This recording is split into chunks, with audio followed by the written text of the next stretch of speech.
948, solve the system of equations at right by each of the following ways described in parts A and B below. Then compare your answers in part C.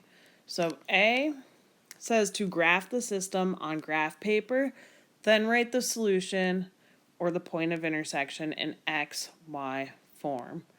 So this is the one that you absolutely should know how to do in 8th grade. This is our 8th grade standard, is graphing systems. In B, we're going to solve using the equal values method, but you absolutely need to know how to solve a system by graphing in 8th grade. I'm just going to recopy my system down here so that I can see while I'm working on my graph. So my system is y equals negative x plus 1.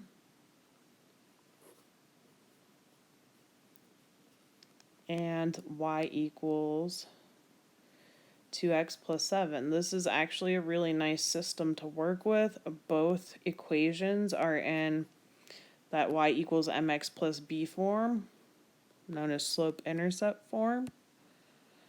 So my first step is going to look at my first equation, and we know that both are in y equals mx plus b form, like I had mentioned. Now, my m is my slope or my growth, and my b is the y-intercept, and remember that the y-intercept is where the line crosses the y-axis. We want to always start with the y-intercept. So the y-intercept is located at 1, positive 1, in my first equation. And in my second equation, it is located at 7. So I'm going to graph my first equation in yellow and my second one in green. So I want to put a point at 1 for my first equation. So that will be right here. And what I'm going to do now is just grow based on what my growth is. Now remember, the growth or the slope is in the m spot of our equation, y equals mx plus b. And it looks like we do not have an m here in our first equation, and that is because it's just negative x. Now remember, if there is no visible coefficient, then it is inferred that it is just a 1. So it's just a negative 1x. Now, the x is not part of the growth, just negative 1 is the growth. So I'm going down 1 over 1, and we want to make sure that it is going in a negative direction.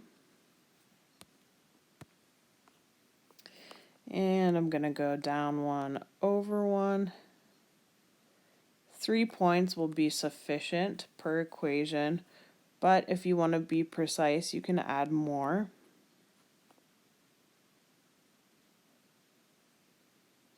I can even add them going in the other direction as well.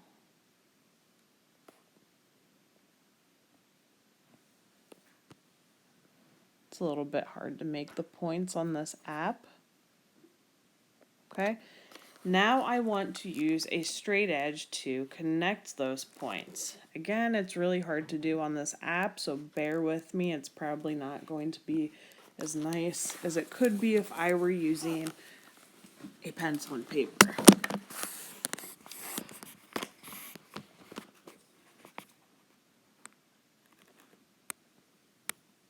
Oh, that's not good at all. I'm gonna start over. All right, so that's about as good as it's going to get on this. So I've graphed my first line, my first equation, this one. Now I'm going to do my second equation in green.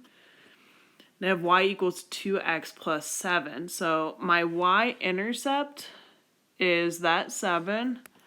And that means I'm going to go up to 7 and put a point.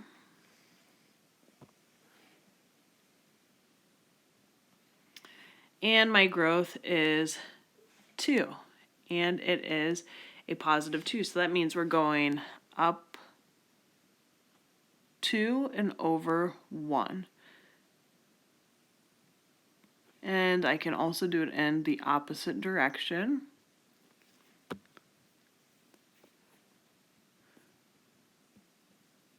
And all right, it looks like I've found the point where my lines intersect. Again, you want to make sure that you use a straight edge to connect those. I'm going to try to use a straight edge on my iPad here.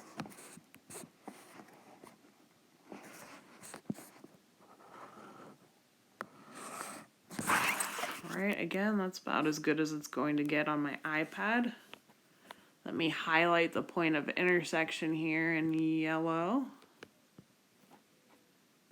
So there's our point of intersection, and that is how we graph a system.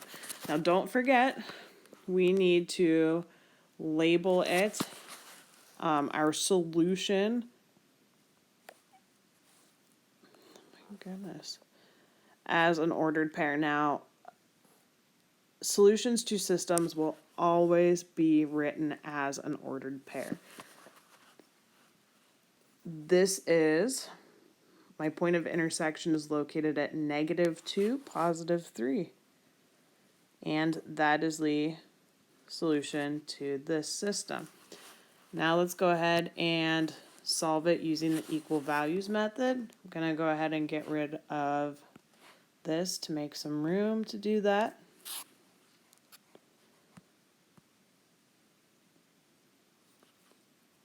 All right. Now the equal values method, in case if you forgot, it is where we take what y equals in each of those equations.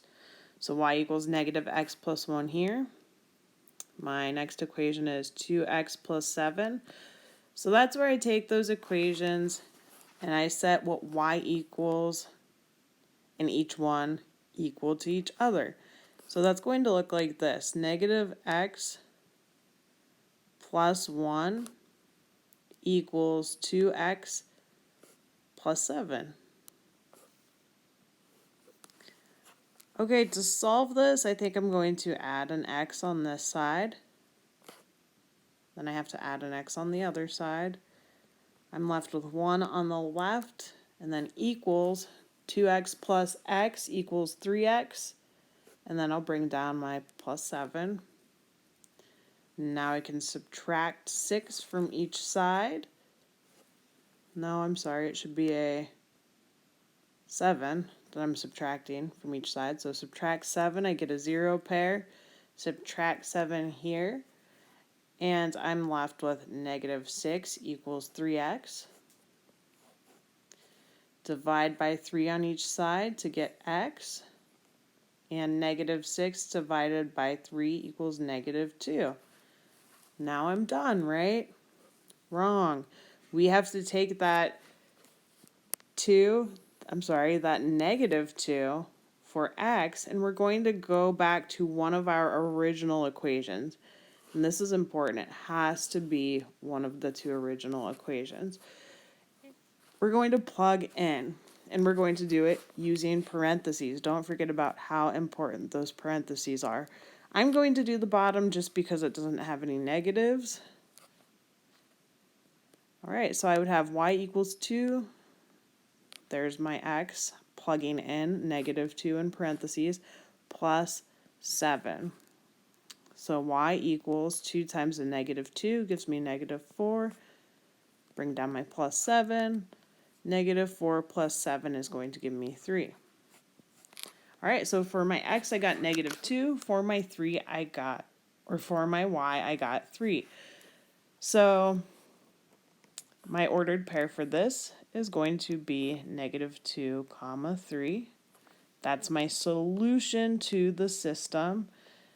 And interestingly enough, that is what we got, graphing the system as well. So either method will get you the correct answer.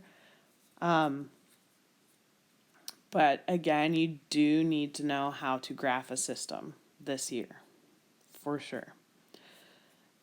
Now, part C says, did your solution in part B match your result from part A? Yes, we talked about that. If not, check your work carefully and look for any mistakes in your algebraic process or on your graph. Well, we didn't have any mistakes, so we could just say yes for C. And that is all for 948.